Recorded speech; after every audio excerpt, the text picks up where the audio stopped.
ओम शांति। 6 जनवरी 2024 मुरली के मुख्य पॉइंट्स। धारणा और वरदान। बाबा ने कहा, मीठे बच्चे, तुम आत्माओं के रहने का स्थान है, टावर ऑफ साइलेंस।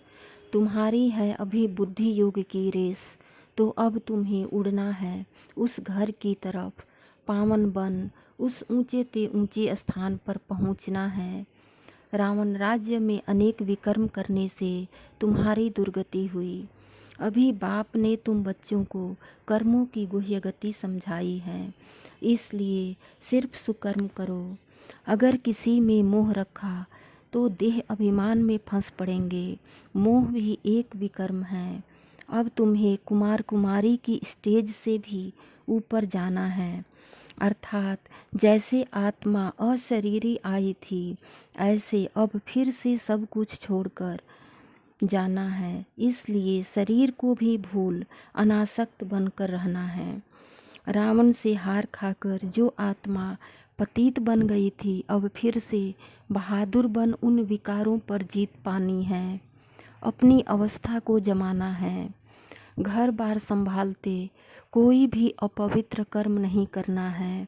सबसे प्यारे ते प्यारी चीज़ एक शिव बाबा है, तो उनकी ही याद आनी चाहिए। फिर दूसरे को क्यों याद करते हो? जितना हो सके बंधन कम करते जाओ, अपने को हल्का कर दो।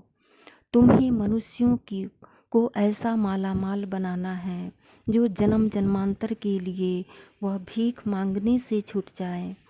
अभी तुम बाबा के गुणों वाले बन रहे हो, फिर बनेंगे देवताओं के गुण वाले।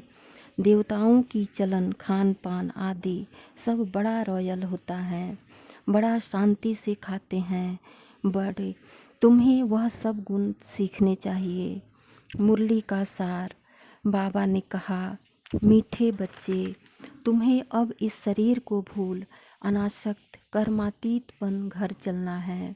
इसलिए सुकर्म करो, कभी कोई विकर्म ना हो। प्रश्न, अपनी अवस्था की जांच करने के लिए किन 3 की महिमा को सदा याद रखो?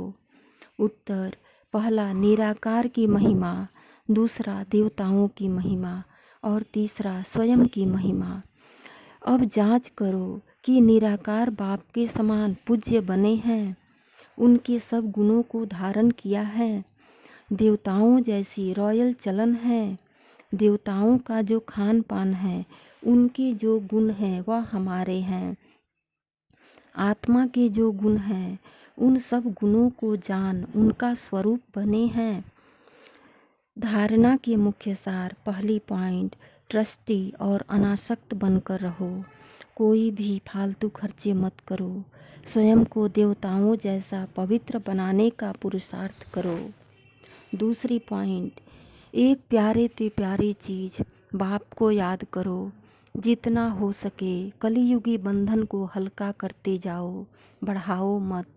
सतयुगी दैवी संबंध में जा रहे हो, इस खुशी में रहो। वरदान, पुराने स्वभाव संस्कार के बोझ को समाप्त कर डबल लाइट रहने वाले फरिश्ता भव। जब बाप के बन गए तो सारा बोझ बाप को दे दो। पुराने स्वभाव संस्कार का थोड़ा बोझ भी रहा हुआ होगा तो ऊपर से नीचे ले आएगा, उड़ती कला का अनुभव नहीं करने देगा। इसलिए बाप दादा कहते हैं, सब दे दो। यह रावण की प्रॉपर्टी अपने पास रखेंगे तो दुख ही पाएंगे। फरिश्ता अर्थात जरा भी रावण की प्रॉपर्टी न हो। सब पुराने खाते भस्म करो, तब कहेंगे डबल लाइट फरिश्ता। स्लोगन, निर्भय और हर्षित मुख हो। बेहद के खेल को देखते चलो तो हलचल में नहीं आएंगे। ओम शांति।